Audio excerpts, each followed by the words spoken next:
너의 죄의 사함을 받았느니라 하는 말과 일어나 걸어가라 하는 말 중에 어느 것이 쉽겠느냐? 그러나 인자가 세상에서 죄를 사하는 권능이 있는 줄 너희도 알기를 하려노라 하시고 중풍병자에게 말씀하시되 일어나 내 침상을 가지고 집으로 돌아가시니 그가 일어나 집으로 돌아가거늘 우리가 보고 두려워하며 이런 권능을 사람에게 주신 하나님께 영광을 돌립니다. 이 야고보서를 한 문제 더 봤으면 좋겠습니다. 야고보서 5장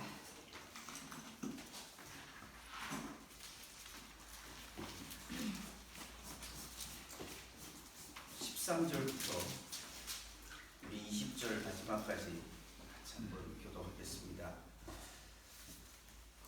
야고보서 5장 13절에서 20절입니다. 교도합니다. 너희 중에 고난당하는 자가 있느냐? 그는 기도할 것이요. 즐거워하는 자가 있느냐? 그는 찬송할지니라. 너희 중에 병든 자가 있느냐? 그는 교회의 장로들을 청할 것이요. 그들은 주의 이름으로 기름을 바르며 그를 위하여 기도하시리라. 믿음의 기도는 병든 자를 구원하리니 주께서 그를 일으키시리라. 혹시 죄를 범하였을지라도 사하심을 받으리라. 그러므로 너희 죄를 서로 고백하며 의인하기를 위하여 서로 기도하라. 의인의 하나님은 역사하는 일이 크니라. 엘리야는 우리와 성정이 같은 사람이로되 그가 비가 오지 않기를 간절히 기도한즉 3년 6개월 동안 땅에 비가 오지 아니하고 다시 기도하니 하늘이 비를 주고 땅이 열매를 맺었느니라. 내 형제들아 너희 중에 미혹되어 진리를 떠난 자를 누가 돌아서게 하면 너희가 알 것은 죄인을 미혹된 것에서 돌아서게 하는 자가 그의 영혼을 상하실 수 없는 것이며 허다한 죄를 덮을 것이니라.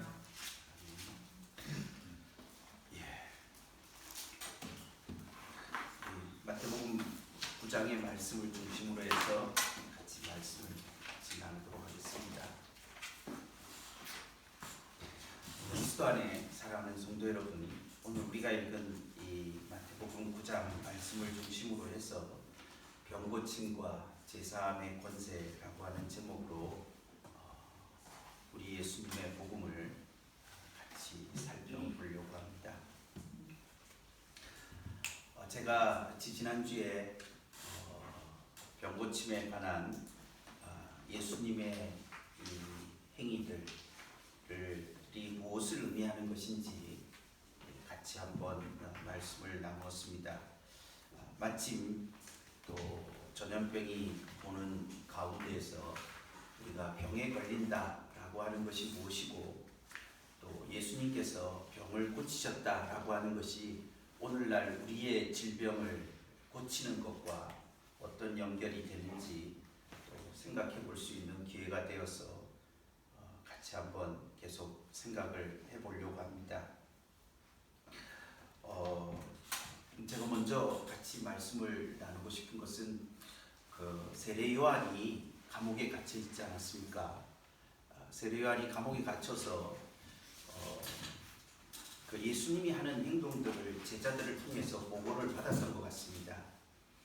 예수님이 산에서 가르치시고 그리고 병자들을 낫게 하시고 그리고 또 귀신 들린 자들을 고치시고 또 세리와 같은 죄인들을 이렇게 품으시는 것을 보면서 예수님이 과연 오실 그분이신가에 대해서 제자들이 문제를 제기하고 또 세례 요한도 거기에 대해서 확신을 갖기 위해서 질문을 하는 장면이 마태복음 11장에 보면 나와 있습니다. 우리가 당신이 오신다고 하신 그분입니까? 아니면 우리가 다른 분을 기다려야 됩니까? 이렇게 질문을 할 때에 여러분들이 마태복음 11장에 보시면 예수님의 답변이 오늘 우리들의 지금 살피려고 하는 그 관심사와 연결이 되어 있습니다. 11장 4절부터 보겠습니다. 3절이 질문이지요. 예수께 여짜오되 오실 그이가 당신입니까? 우리가 다른 일을 기다려야 됩니까? 이렇게 예수님께서 하시는 일을 보고 듣고 이렇게 질문을 하고 있습니다. 4절에 보니까 예수께서 대답하여 이르시되 너희가 가서 듣고 보는 것을 요한에게 알리되 맹인이 보며 못 걷는 사람이 걸으며 나병한 자가 깨끗함을 받으며 못 듣는 자가 들으며 죽은 자가 살아나며. 여기까지가 이제 병들거나 혹은 병의 연장선상에서의 죽음에서부터 일으키시는 것이라고 말할 수 있겠습니다. 그 다양한 질병을 소개를 하고 마지막에 가난한 자에게 복음이 전파된다 하라. 누구든지 나로 말미암아 실족하지 아니하는 자는 복이 있도다. 그래서 예수님이 지금 이 하시는 말씀에 보면 가난한 자에게 복음이 전파된다라고 할 때 이 가난한 자가 누구를 말하느냐라고 얘기했을 때 맹인, 나병환 자, 그리고 못 듣는 자, 죽은 자를 가난한 자라고 통칭하고 있다라고 하는 것을 우리가 알 수가 있습니다. 그래서 이 가난한 자에게 복음이 전파되는 구체적인 방식으로서 병고침을 통해서 복음을 전한다. 우리가 마태복음에 예수님이 마태가 예수님의 사역을 소개하는 전략이 이런 방법이라는 것을 우리는 잘 알고 있습니다. 그렇죠? 누가는 이것과 비슷하면서도 조금 예수님의 복음을 전달하는 방법이 약간은 다릅니다. 우리가 누가복음 4장을 같이 보면 누가복음 4장을 보시면 예수님께서 가버나움 회당에서 설교하실 때에 예수님이 인용을 하면서 하시는 말씀이 있죠. 4장 예수님께서 이사야서의 말씀을 인용하실 때 4장 18절과 비교를 해보시면 주의 성령이 내게 임하셨으니 이는 가난한 자에게 복음을 전하게 하신다. 이거는 같아요. 그러니까 가난한 자에게 복음을 전한다라고 하는 것은 누가가 예수님을 소개하는 방식이든지 마태가 소개하는 방식이든지 똑같습니다. 그렇죠? 가난한 자에게 복음을 전하게 한다. 그런데 그가 생각하는 이 누가가 마음에 두고 있는 가난한 자의 핵심이 뭐냐라고 하는 것을 이사야서를 인용하면서 전달하고 싶은 방법은 18절을 계속 읽으면 내게 기름을 부으시고 나를 보내사 포로된 자에게 자유를 눈먼 자에게 다시 보게 함을 전파하며 눌린 자를 자유하게 하고 주의 은혜의 해를 전파하게 하려 한다. 그러니까 여기에서 누가가 생각하는 가난한 자라고 하는 것은 조금 더 범위가 넓고, 그래서 병든 자가 눈먼 자가 보게 된다라고 하는 것도 있지만은 거기에 보시면은 눌린 자 혹은 또 포로된 자 이런 사람들까지도 누가는 가난한 자라고 하는 범주 속에 그거를 집어넣어서 그들에게 미치는 복음, 좋은 소식이라고 하는 것이 그들에게 있어서 어떻게 전달되는가 하는 것을 이야기합니다. 우리가 성경을 읽을 때 누가복음에 보면 부자와 나사로 같은 이야기도 나오고 또 그런 어떤 돈에 관한 문제들이 많이 이야기되는 것을 우리가 읽을 수가 있습니다. 누가복음에서만 독특하게 나오는 그런 부분들을 많이 읽을 수가 있죠. 그런 것을 통해서 복음을 전달하는 누가의 전략이 있고 복음을 전달하는 마태의 전략이 있다. 이렇게 쉽게 말할 수 있겠습니다. 그러니까 우리가 이제 다시 예수님과 병고침의 문제를 이야기를 할 때에 이 세례 요한의 질문을 통하여서 예수님이 답변을 할 때에 당신이 그리스도 맞습니까? 그리스도라고 하는 이 표현이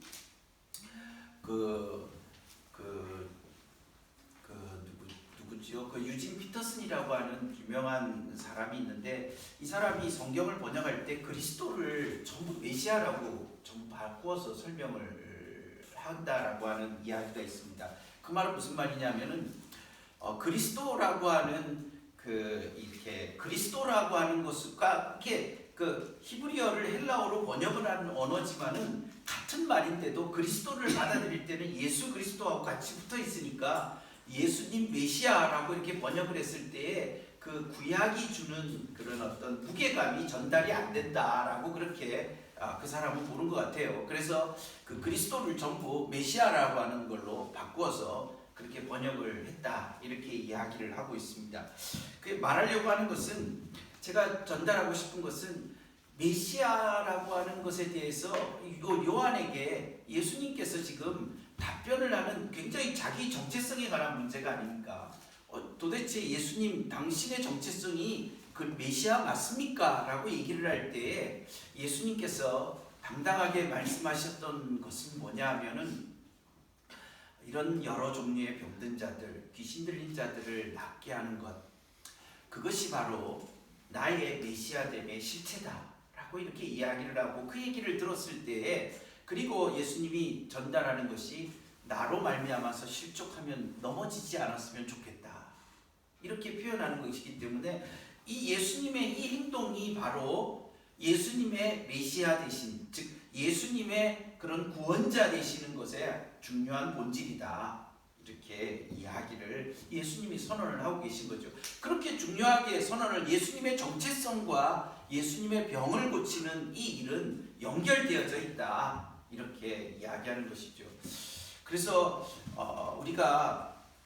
저는 이제 우리가 성경을 읽을 때 이 세례 요한에게 대한 예수님의 답변도, 혹은 또 누가복음 4장을 읽을 때 그 예수님의 답변도 우리는 약간 조금 이중적인 요소들이 좀 많이 있습니다. 읽으실 때 어떻게 읽으셨는지 모르지만 주로 이제 가난한 자에게 복음이 전파된다라고 하는 것이 요약이고 결론이기 때문에 그 부분에 관심이 많습니다. 즉 가난이라고 하는 것도 많이 이제 조금 심령이 가난하다라고 하는 측면으로 이렇게 이해를 해서 그렇게 소화를 해내고, 앞에 설명하고 있는 그런 가난한 거가 구체적으로 뭐냐라고 하는 부분에 대한 이해들을 많이 누그러뜨리는 측면이 있죠. 그래서 그 21장 5절에서 말하고 있는 맹인, 혹은 또 나병 환자, 또 못 듣는 사람, 죽은 자, 이렇게 이야기되는 다양한 종류의 병자들을 예수님이 고치시는 일을, 그것이 예수님의 그 그리스도 메시아 되시는 것에, 우리의 구원자 되시는 것에 본질적인 다른 사람을 설득하는 이런 중요한 말씀으로서 이야기를 한다 하는 것입니다.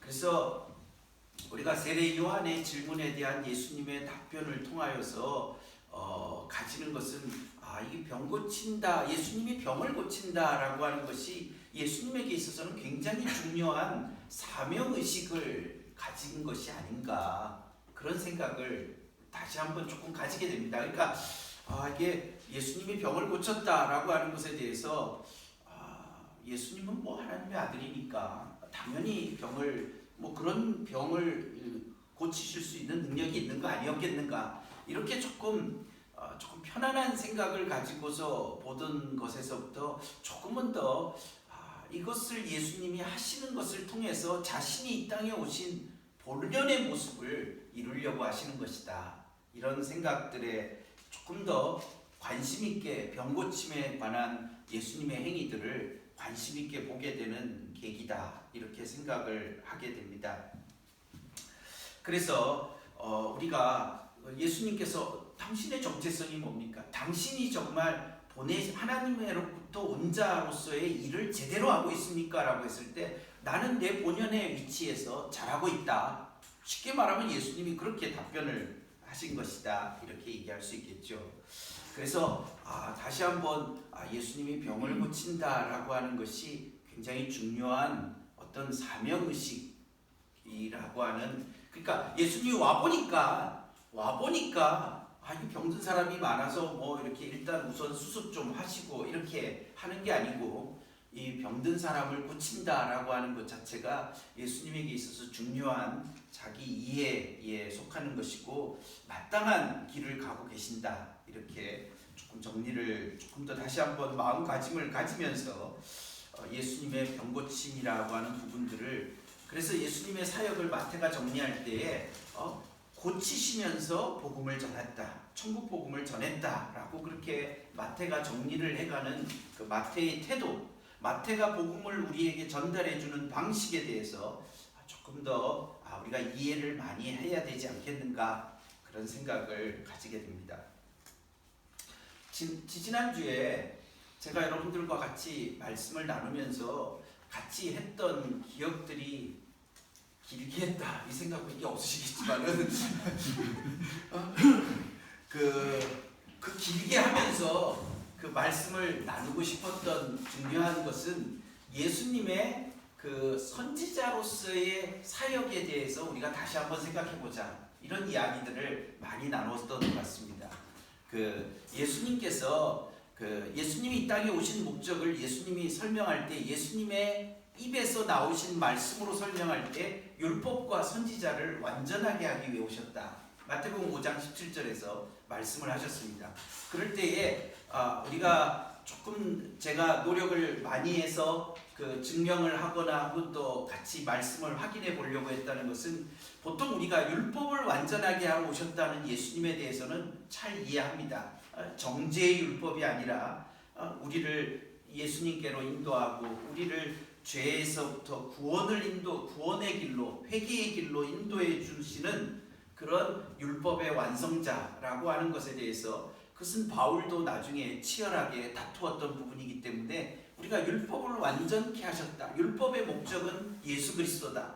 이런 일에 대해서는 굉장히 우리가 잘 정리가 되어 있습니다. 그런데 문제는 선지자를 완전케 하셨다라고 하는 말을 어떻게 이해할 거냐라고 얘기할 때 선지자라는 말이 너무 오늘날의 시대에 있어서 선지자적인 사명이라는 이 형용사가 선지자적이다라고 하는 것이 굉장히 날카로운 비판을 하는 사람에게 적용이 되기 때문에 그 선지자라고 하는 이미지가 굉장히 좀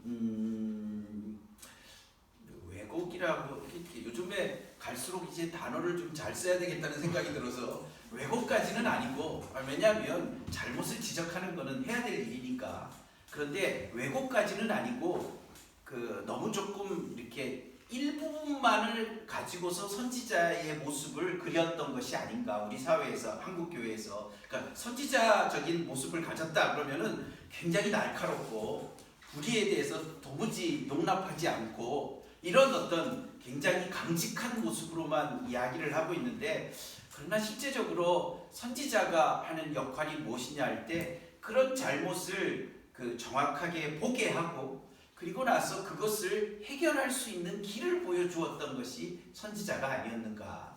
그래서 하나님이 너희를 치셨으나 그러나 내게로 돌아오면 내가 너희를 회복시켜 줄 것이고 치료해 줄 것이고 그 다음에 다시금 풍성한 그런 기쁨과 열매를 누리게 해줄 것이다.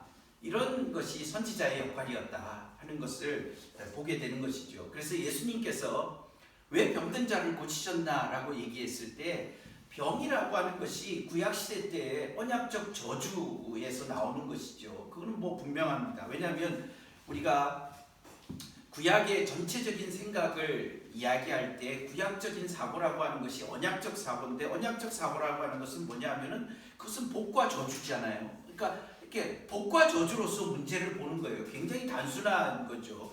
그러니까 복과 저주로서 보는 건데 그 저주의 구체적인 내용이 뭐냐 할 때 제일 처음에 나오는 것이 질병입니다.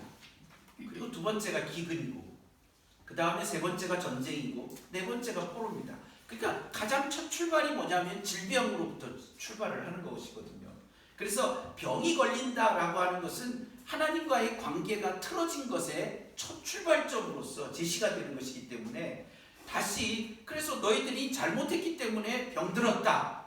너희들에게 전염병이 온 것이고 너희들에게 기근이 온 것이다.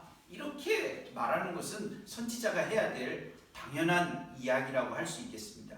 그런데 우리가 이 성경에 나와 있는 저주라고 하는 것은 어떤 성격을 가지고 있습니까? 동전의 양면과 같아서 그것을 인정하는 순간 그 어려움을 복으로 바꿀 수 있는 길이 열려 있는 것이 소위 언약적이라고 하는 표현이 가지고 있는 그 내용이다. 이렇게 하는 것을 우리가 여러 번 확인을 했습니다. 비록 이런 우리에게 그 질병을 가져다 준 것이지만은 그러나 이것을 통해서 우리가 바로잡히게 되고 다시금 회복하게 되고 다시금 하나님과의 바른 관계에 서서 우리가 회복할 수 있는 길을 열 수 있다. 이런 것들을 선지자의 역할이라고 하는 것으로 우리가 보았습니다. 그래서 다시 조금 기억을 더듬으면 엘리사와 같은 선지자가 그 나아만과의 만남을 가지게 되는 계기가 무엇이었습니까? 그것은 나아만 집에 있는 시녀가 그 나아만 장군이 이 나병이 들었을 때에 그 나아만 그 장군에게 이 시녀가 하는 말이 무엇입니까? 저 우리 주인이 우리에게 있는 저 선지자 앞에 있었으면 나았을 것을, 이렇게 얘기하는 것은 굉장히 선지자에 대한 그 시대의 이해가 무엇이었는가 하는 것을 우리에게 말해주는 것이죠. 즉 일반 이 포로가 된 한 여인, 이스라엘 여인이 그 이방 땅에서 자기의 그 주인에게 쉽게 탁 던지는 말 속에서 선지자라는 이해 자체의 기본적인 틀을 보여주는 것이죠. 그렇죠? 우리 주인이 우리 땅에 있는 선지자의 옆에 있었으면 좋았을 것을, 이렇게 얘기하는 것은 선지자가 고쳐줄 수 있는 사람이다 라고 하는 이해가 있었다라고 하는 것이죠.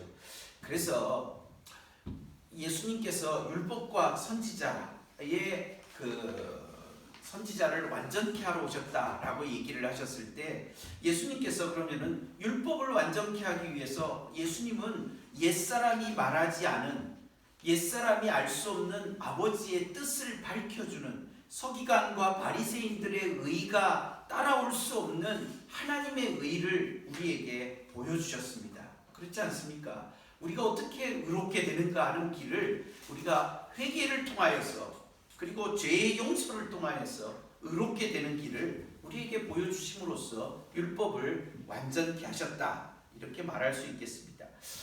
선지자로서의 예수님의 의라고 하는 것을, 선지자로서의 예수님이 완전하게 하신 일이 무엇일까라고 얘기할 때, 우리는 이 가르치면서 전파하시는 것과 동시에 예수님은 이 병을 고치면서 천국 복음을 전파하시면서 이 천국 복음이 어떻게 율법과 선지자를 함께 아우르는 그런 복음이 될 수 있는가 하는 것을 우리에게 보여주었다, 이렇게 정리를 했습니다. 그렇게 정리를 하셨는지 모르겠지만 저는 그런 뜻으로 전달하려고 계속 노력을 하고 있습니다. 그래서 우리가 선지자를 바라볼 때 너무 눈이 날카로우신 그런 분만 쳐다보지 말고 참 자비를 가진 따뜻한 그런 우리를 치료해주는 마음 착한 의사 선생님과 같은 그런 선지자들이 필요하다, 이제 이런 생각을 같이 하게 된다는 것이죠. 그래서 예수님께서 왜 병을 고치셨는가 라고 얘기를 할 때에 구약에서부터 계속 얘기한 것처럼 이 가난한 자에게 복음이 전달된다라고 하는 것은 이 병을, 이 죄가 만들어낸 결과로서의 그 각각의 삶에 미치는 이 불행한 질병을 예수님께서 고쳐주시는 이 사건을 통하여서 예수님은 치료하시는 분이다, 치료하는 선지자다 라고 하는 것을 보여주시는 말씀이다, 이렇게 얘기를 할 수가 있겠습니다. 그래서 사실 그렇게 하고 보면 구약에서는 병을 고쳤다라고 하는 말이 사실은 그렇게 많이 나오지는 않습니다. 이사야 선지자가 히스기야의 병을 고치는 정도, 이런 여러 가지, 또 구약의 이스라엘에 보면은 이런 게 있지 않습니까?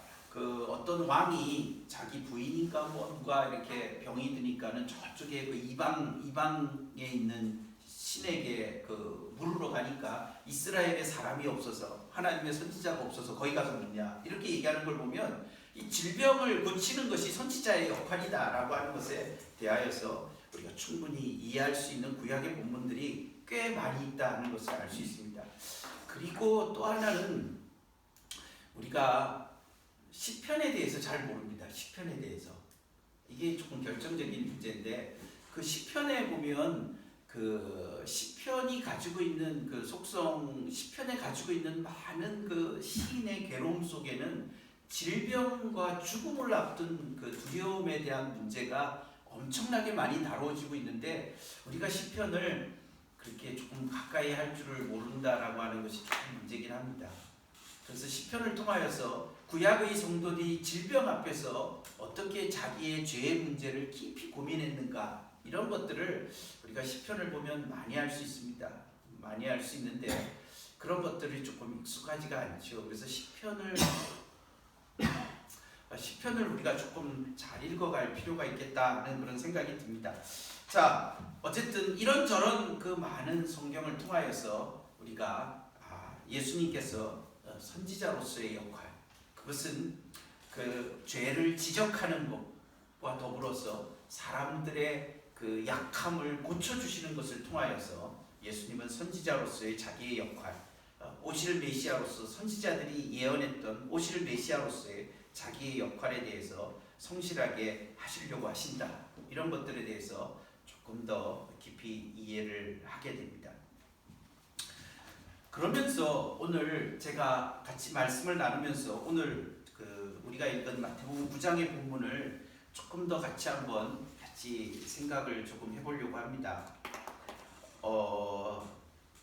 예수님에게 있어서 이 죄사함이라고 하는 문제와 병고침이라고 하는 문제가 어떤 식으로 통합되는가 하는 것을 조금 같이 더 생각을 해보려고 하는 것이죠.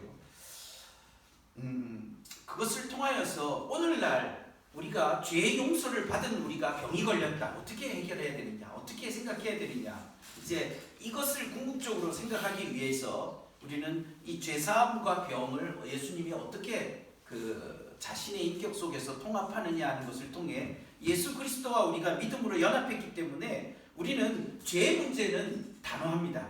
정죄함이 없다. 그렇지 않습니까? 그렇죠? 죄가 얘기될 때 누가 나에게 대해서 옛날에 잘못했던 일 이런 거 고소하게 될 때 우리가 맞다. 내가 그런 일을 한 사람이다. 인정하고 그리고 그러나 우리에게는 정죄함이 없기 때문에 거기에서부터 빨리 벗어나려고 합니다. 이게 정상적인 그리스도인의 태도지 않습니까? 그렇죠? 사람들이 내가 잘못했다. 내가 잘못한 것 속에서 그러나 내가 그리스도 안에서 내가 이것을 벗어난다. 이렇게 우리가 얘기하는 것이죠. 그러니까 우리가 계속 그런 것에 사로잡혀서 거기에 좌절하고 넘어 있으면 안 되기 때문에 그렇다고 해서 자기가 자기를 셀프 용서하고 이러라는 뜻은 아니고 미량처럼 그렇게 하라는 그런 뜻은 아니고요. 어쨌든 간에 죄가 우리를 정죄하려고 하는 것에 대해서 극복을 해야만 우리가 그리스도인으로서 설 수 있다. 이런 것에 대해서는 굉장히 많이 교리적으로 우리가 거기에 대해서 오리엔테이션 되어 있는데 그러면 병이 걸렸을 때 성도들은 단호하냐는 거예요. 이게 이제 그랬을 때 우리는 지금 우리가 예수님이 병을 고치는 일들을 이야기를 많이 하는 것을 통해서 도대체 무엇을 우리가 얻고 싶은 것인가 하는 것을 조금 더 계속 생각을 좀 해보려고 하는 거죠. 사람이 이렇게 병이 걸리게 되면 병뿐만이 아니죠. 직장을 잃어버렸다든지 혹은 또 자기 어떤 상황이 처지가 힘들다든지 이렇게 됐을 때 사람들이 죄에 대해서 가지고 있는 정죄함이 없다라고 하는 그런 믿음의 용기들을 자신들의 어떤 그런 질병이라든지 혹은 또 연약이라든지 이런 것 속에 들어있을 때의 좌절 같은 것들에서 나는 좌절할 필요가 없다. 이렇게 단호하지 못하다는 거예요. 병에 대해서 바울이 얘기했던 것처럼 내가 약한 것은 그리스도의 능력이 내게서 온전해지는 그릇이다. 이렇게 생각 안 한다는 거예요. 사람들이. 괜히 주눅 들어갖고 내가 뭘 도대체 잘못했을까? 이렇게 잘못한 거야 있겠죠. 손을 잘 안 씻었다든지 그다음에 너무 자신만만하게 마스크도 안 쓰고 다녔다든지 이런 게 있긴 있겠죠. 근데 그거 생각하라고 우리에게 질병이 있는가? 이런 것들을 조금 잘 생각을 해보라는 것이죠. 그래서 우리가 질병과 예수님의 죄사함의 문제들을 연결시켜서 통합하면서 생각할 때 우리가 우리의 약함 혹은 또 질병이라는 것을 부닥치는 그리스도인의 자세가 뭐가 돼야 되느냐? 그렇다고 해서 뻔뻔하게 살아라 이런 얘기를 하려고 하는 것은 절대 아니고요. 그래서 그런 것들을 도와줄 수 있는 징검다리로서 우리가 오늘 우리가 읽은 본문이 굉장히 좋은 도움이 되는 그런 예수님의 그런 의지를 보여줄 수 있는 즉 죄사함과 병이라고 하는 병고침이라고 하는 것을 우리가 좀 잘 생각해 볼 수 있게 해주는 그런 좋은 말씀입니다. 오늘 말씀에 보면 중풍병자죠. 풍을 맞았다라고 하는 것은 이게 소위 말해서 이제 뇌혈관이 터져서 그 기능을 마비시키는 것이죠, 그렇죠? 그런 걸로 알고 있습니다. 그런 걸로 알고 있고 뭐 그거 다 맞는 얘기겠죠, 그렇죠? 그러니까 이게 중풍병이라는 게 뭐 뇌혈관이 터져서 뇌의 어떤 기능을 발휘하지 못하게 하니까 몸이 마비가 되는 그런 증세가 되는데, 그래서 이게 어느 정도로 심한 상태인가 하는 것은 그 사람이 침상에 누워서 사람들이 데리고 왔다는 것을 통해서 상당히 중증에 속하는 사람이다 하는 것을 알 수가 있었고, 이 사람이 얼만큼 의식을 가지고 있는 사람인지에 대해서 뭐 쉽게 잘 판단을 하지는 못하겠습니다. 그런데 여기에 그 기록을 해 나가는 중에 우리의 관심사는 2절에 보시면 어떤 표현이 나오느냐 하면, 예수님의 말씀에 보면 예수님의 말씀이 아니라 그 예수님의 행동을 표현하는 마태의 진술에 보면 이런 표현이 있습니다. 예수께서 그들의 믿음을 보시고, 그들이 누구냐는 겁니다. 그들. 중풍병자 같으면 한 사람이잖아요, 그렇죠? 중풍병자, 그러니까 우리는 보통 믿음이라고 얘기할 때 병자가 일어난다라고 했을 때 그 사람의 믿음, 그 병자의 믿음, 병자보다 더 간절하게 낫기를 원하는 사람이 어디 있겠습니까? 그런데 여기에서 그 마태가 관심을 가지고 있는 것은 그들의 믿음입니다. 그래서 그들이 누구냐라고 하는 것이 관심사입니다. 우리가 그 야고보서에서도 마찬가지인데, 야고보서에서 병든 사람이 있으면 이게 뭐 앞뒤를 차례대로 해야 되는데 뭐 그냥 하고 싶어서 먼저 합니다. 그 야고보서에서도 보면 너희 중에 병든 자가 있느냐? 그러면 교회에 얘기해라. 그러면은 교회 장로들에게 얘기해라. 이렇게 얘기를 합니다. 문제는 장로들에게 얘기하라는 얘기입니다. 그래서 그 교회에 보면은 초대교회 때 병 고치는 은사를 가진 사람이 많은데, 병이 걸리면 병 고치는 은사가 있는 사람에게 가서 얘기해라. 이렇게 얘기할 거 아닙니까? 그렇죠? 그래야 될 것 같은데 장로들에게 얘기하고, 장로들은 와서 주의 이름으로 기름을 바르고 기도해라. 이렇게 이야기를 하지 않습니까? 그리고 또 나아가서 같이 이렇게 서로 죄를 고백해라. 근데 왜 서로, 이 사람이 병이 걸렸는데 왜 나머지 있는 사람들이 서로 죄를 고백하라고 얘기합니까? 그러니까 야고보서를 볼 때 전혀 우리가 잘 생각하지 못했던 부분들이 이제 이 예수님의 병 고침의 문제들을 죄와 어떻게 연결시켰는가 하는 것을 통해서 그 후에 교회들의 현상 속에서 보는 것이죠. 우리가 바울의 병에 대한 태도는 또 뭐 많이 얘기를 했는데, 야고보서에 있어서 참 재미있는 표현입니다. 왜 장로들을 오라고 했을까? 그리고 그 말은 교회의 공적인 지도력이 움직이면서 그 다음에 예수님, 그 야고보 사도가 말하는 게 서로 너희 죄를 고백해라.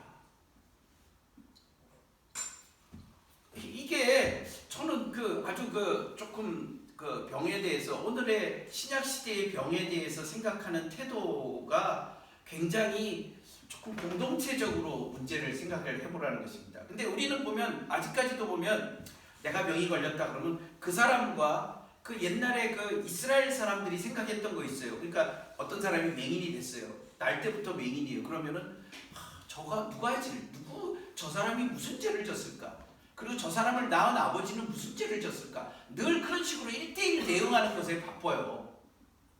그런데 이 바울이라든지 야고보 사도가 생각하는 태도는 그런 태도들, 그리고 여기 예수님이 반대로 여기는 좀 좋은 쪽으로 설명하는 것이죠. 그러니까 그 중풍병자가 왔는데 그 사람이 무슨 죄를 저질렀는지 뭐 이런 이야기들보다는 주변에 있는 사람들, 그 사람을 데리고 온 사람들의 믿음을 이야기를 함으로써 이 병이라고 하는 문제와 그 사람의 잘못과의 어떤 직접적인 고리를 끊어가려고 하는 게 성경의 의도다라고 하는 것이죠. 너무 개인적이고 직접적 원인을 찾으려고 하는 것에 대한 고리를 끊는다는 거예요. 이거는 굉장히 많이 생각해 볼 문제가 있는 것 같습니다. 오늘 그래서 제가 같이 말씀을 나누고자 하는 기본적인 요소가, 뭐가 안 되면 뭐든지 자기 완성을 잘하는 것은 좋은데 너무 그런 식의, 그래서 옛날에 뭐 병 걸리면 뭐 감기 걸려도 네가 무슨 죄를 졌는지 찾아보고 뭐 이런 식으로 얘기를 하는 것들에 대해서, 물론 그 뭐 자기가 온도 조절을 잘 못한 거 뭐 이런 거 그런데 뭐 그거가 돈이 없어서 불을 좀 적게 떼다가 감기 걸린데 그거 웃자라고 그거를 그러면 그걸 가지고서 뭐 그거를 다 잘못을 얘기를 합니까? 그 뭐 돈이 없으면은 불 저기 조금 뭐 적게 떼고 그렇게 해서 사는 거 아니겠습니까? 그러다 감기 걸릴 수도 있는 거지. 거기에 대해서 무슨 놈의 무슨 어떤 죄를 졌는지 생각해보고 이래야 될 이유는 없는 거 아니겠습니까? 그래서 너무 그 말씀을 드리려고 하는 것은 여기에서 그 이야기를 정리를 해볼 수 있는 것은 그들의 믿음이라고 하는 것을 이야기할 때 그들의 믿음이 누구냐, 그들이 누구냐 할 때 병자였겠느냐 아니면 데리고 온 사람들이었겠느냐. 그러니까 우리가 최대한으로 안전한 장편은 그러면 데리고 온 사람과 병자를 포함한 그들이겠다. 이게 제일 안전한 거겠죠, 그렇죠? 그럼으로써 예수님은 병 고침이라고 하는 사건을 굉장히 어떻게 설명을 해야 될까요? 그 병과 병 들린 사람과의 문제만으로 병 고침을 병 든 사람과의 문제만으로 다루지 않았다는 겁니다. 제가 말씀을 나누려고 하고 있는 관심사는. 그리고 그것을 복음서 기자들은 충분히 이해를 했다는 것입니다.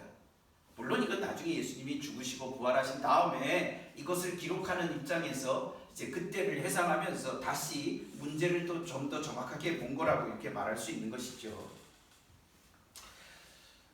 그래서 그 예수님이 뭐라고 얘기하냐면은 그럼 병 고친 사람 병든 자에게 뭐라고 얘기하느냐면 작은 자야 안심하라 내 죄 사함을 받았느니라. 뭐 작은 자라는 말이나 뭐 가난한 자라는 말이나 성경에 다 같은 표현들이죠. 그러면서 내 죄 사함을 받았다 이렇게 얘기를 합니다. 이 말은 문제가 있는 표현이라고 서기관들이 판단을 합니다. 3절에 이 사람은 신성을 모독하도다. 즉 죄사함이라고 하는 것은 하나님만이 할 수 있는 것인데 이거를 저 사람이 어떻게 할 수 있느냐 뭐 이런 얘기를 합니다. 그래서 조금 더 내용을 살펴봤더니 그 선지자 나단이 다윗이 범죄했을 때 자기가 그 부자와 가난한 자의 예를 들면서 이 부자가 손님이 오니까 가난한 자의 양을 빼앗아서 대접을 했던 것을 통해서 그 우리 아내를 뺏었던 일에 대한 문제를 거론하니까 다윗이 회개를 했습니다. 회개를 하니까 그 나단 선지자가 내 죄 사함을 받았느니라 이렇게 나단 선지자가 죄 사함을 선언하는 것을 우리가 성경에서 들을 수가 있습니다. 그래서 내 죄 사함을 받았다라고 하는 서기관들의 이 표현, 이 사람이 신성을 모독한다라고 하는 것은 하나님만이 죄 용서를 해줄 수 있는데 그 죄 용서를 선언하는 역할까지도 하나님이 직접 하셔야 된다라고 하는 과도한 그런 해석적인 그런 태도가 여기에 들어있는 것이다.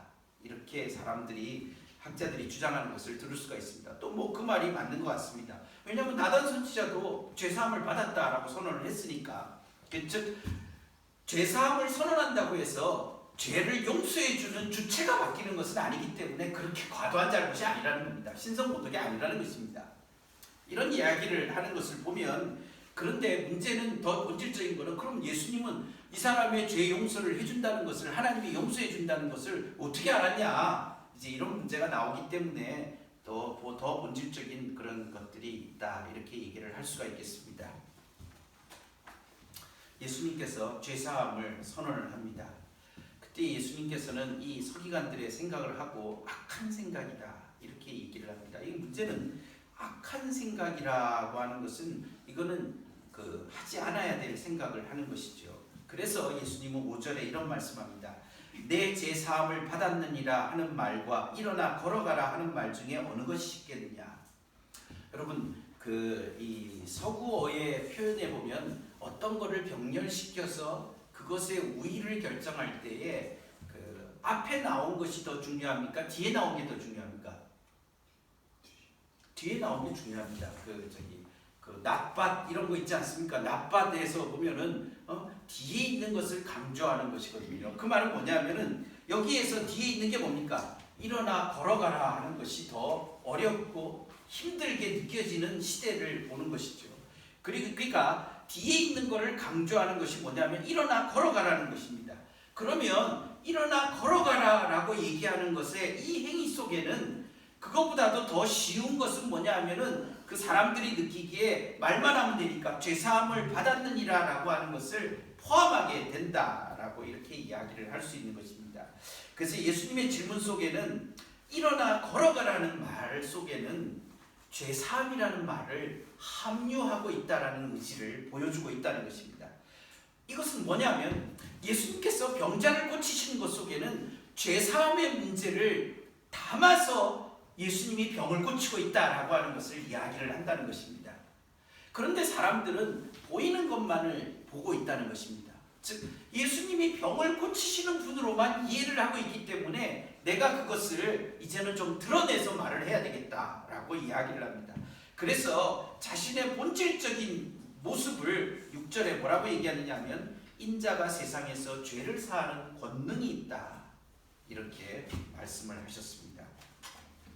예수님이 인자라는 말을 쓸 때에는 다니엘서 7장에 나와 있는 하늘과 땅의 모든 권세를 아버지로부터 받으시는 분으로서의 하나님의 아들로서의 자기의 신분을 나타내주는 중요한 표현입니다. 그래서 어떤 선언적인 표현에서 인자라는 말을 사용합니다. 예를 들어서 인자가 세상에서 죄를 사하는 권세가 있다. 또 조금 지나면 인자가 안식일의 주인이다.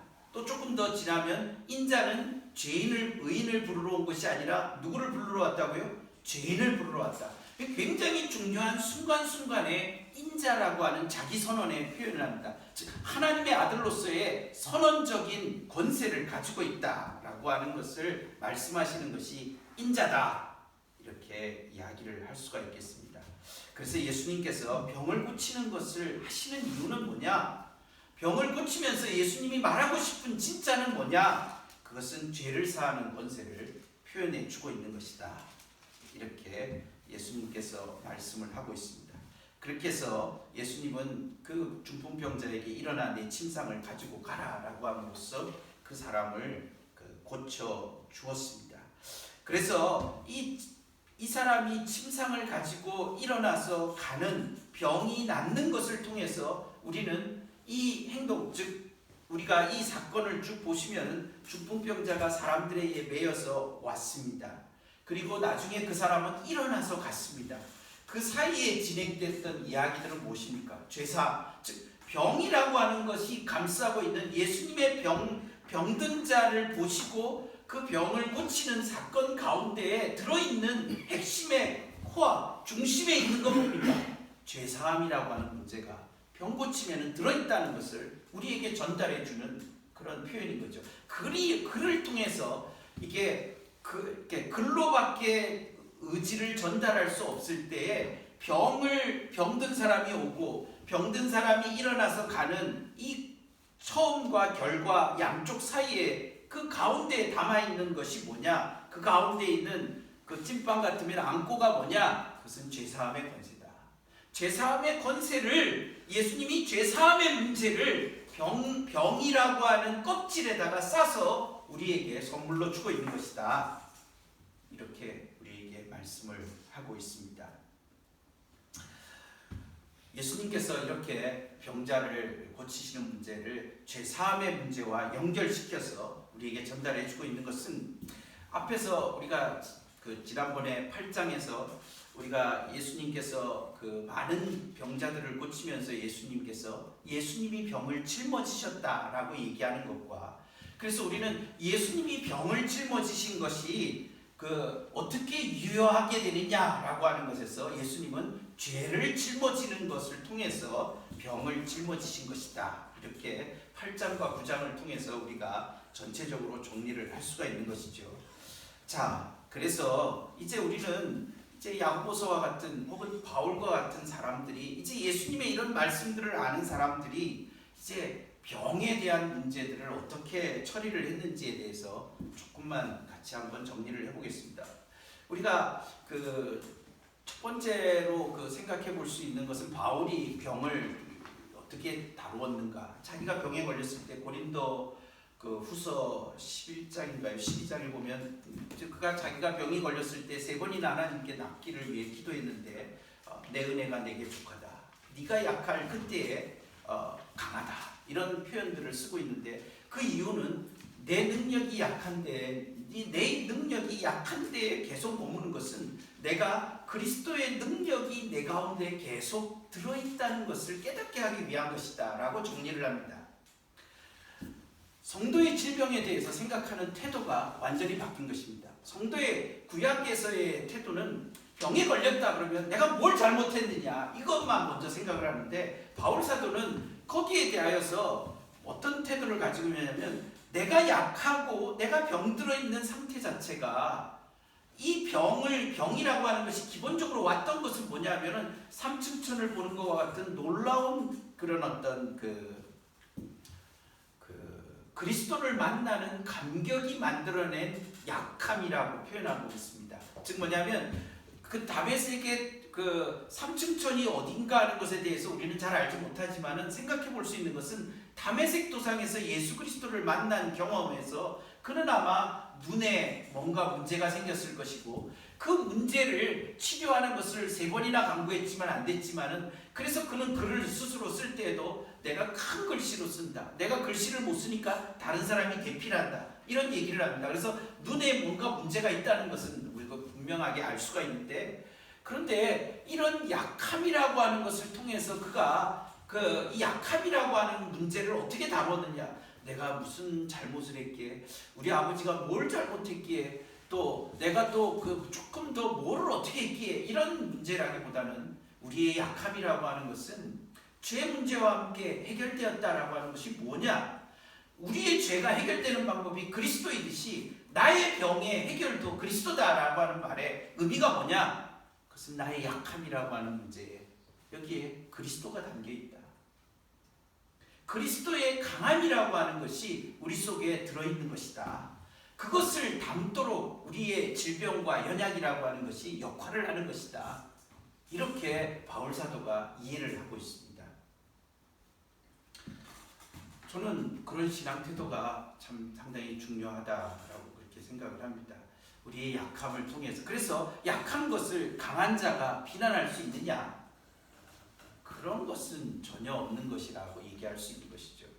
그것은 마치 그거나 똑같은 것이죠. 부자가 가난한 자를 비난하는 것과 같은 그런 효과를 가는 것이고 높은 지위에 있는 사람이 지위가 없는 사람을 비난하는 것과 똑같은 그런 처지가 있는 것이다. 이렇게 얘기를 하죠. 목사가 아프면 덕이 안 된다. 이렇게 얘기하는 것 중에 많은 게 그 페스트가 유럽에서 13, 14세기 그때 막 돌 때에 목사가 많이 죽었던 모양입니다. 그 사제들이. 그러니까 사람들이 목사도 사제도 죽네. 그 사제가 뭔가 우리 동네 사제는 별로 큰 은혜가 없는 모양이다. 그러니까 뭐 이런 식으로 생각하는 것은 이거는 전혀 합당하지가 않는 것이죠. 약하다라고 하는 것에 대한 문제를 잘못 이해한 것이죠. 사람은 항상 강해야 되고 그러니까 이런 복음이 너무 승리주의적인 그런 태도로 이해되어 온 거죠. 성공해야 되고 그러니까 이 기복신앙이라고 하는 이 기조의 흐름 속에는 복음이 왜 잘못 오해됐는가 하는 것을 알 수 있는 거죠. 그게 질병의 문제까지도 그렇게 이해를 하는 것이죠. 다 연속되는 거라고 생각하지 않겠습니까? 그렇죠?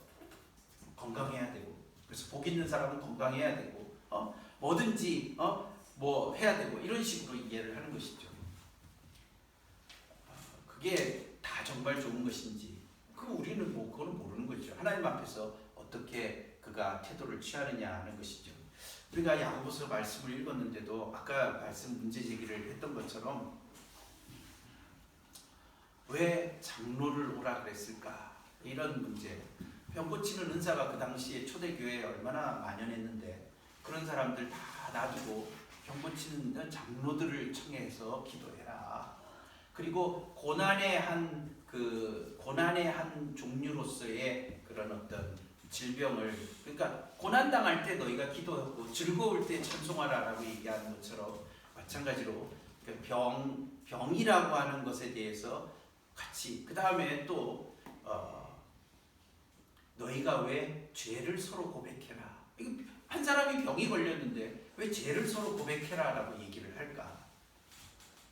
그러니까 이 병이라고 하는 것이 가지고 있는 이 공격성에 대한 문제들을 같이 그 공동체가 같이 생각해 보면서 죄가 얼마나 사람들을 비참하게 만드는지에 대해서 그런 그 위기의 상황, 어려움의 상황 속에서 서로 죄를 고백하면서 정말 우리를 구원해 주시는 하나님의 은혜가 이 사람의 질병들을 그것이 병이 낫게 되는 것일 수도 있고 여러 가지의 형편들 속에서 모두가 죄를 이기는 본질적인 일들에 힘을 쓰도록 우리에게 요청을 하고 있는 것이다. 이렇게 정리를 좀 해볼 수 있겠습니다.